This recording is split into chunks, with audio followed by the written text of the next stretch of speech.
Ladies and gentlemen, children of all ages, Law Mario on your TL, and I'm going to tell you now. This is the 2023 NBA Epitome Game Series, where I pick out one game from each team from the last regular season.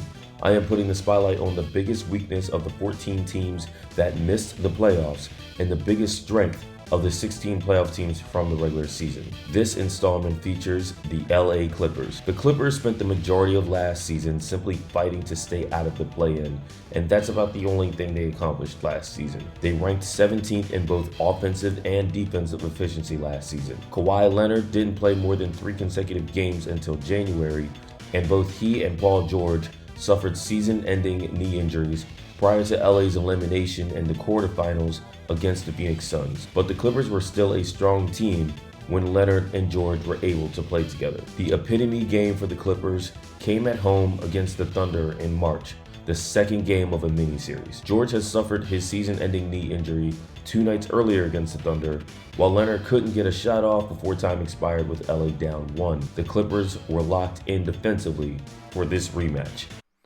The Clippers were so good at keeping the Thunder off the free throw line that I'm just going to show you all the times the Thunder actually got there.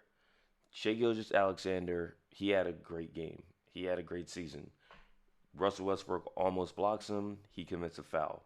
That's the only time SGA got to the free throw line in the first quarter. In fact, Shai Gilgeous-Alexander was the only Thunder player to get to the free throw line at all in the first half. Here's the only time he got there in the second quarter. In transition, off of a turnover, gets into the paint, draws this foul, but that was it. Those were the only fouls that Thunder drew in the first half. Here's a look at the only player besides Shai Gilgeous-Alexander to get to the free throw line in the game at all.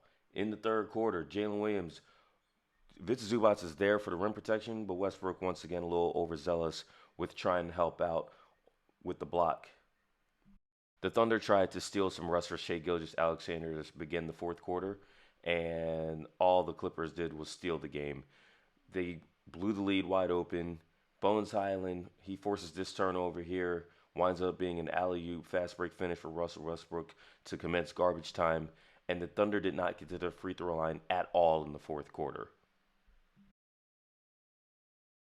Leonard was great offensively, missing only 2 shots en route to 32 points, 6 rebounds, 6 assists, and 4 steals. But the Clippers being able to take the free throw line away from the Thunder was an example of their best defense all season. That is, let a star go off maybe, but contain everything else. Only 5 teams allowed a lower free throw attempt rate than the Clippers last season. LA drastically changed its roster in February when they acquired Russell Westbrook, Mason Plumlee, Bones Highland, and Eric Gordon. The Clippers chose not to retain Gordon, replacing him with the much younger and cheaper KJ Martin. But everyone else from the spring rotation is still on the roster. Once again, it comes down to how many games the Clippers can get out of Leonard and George, as head coach Tyronn Lue has yet to have a playoff run with both stars healthy from start to finish. Stay tuned for the next installment of the 2023 NBA Epitome Game Series featuring the Cleveland Cavaliers.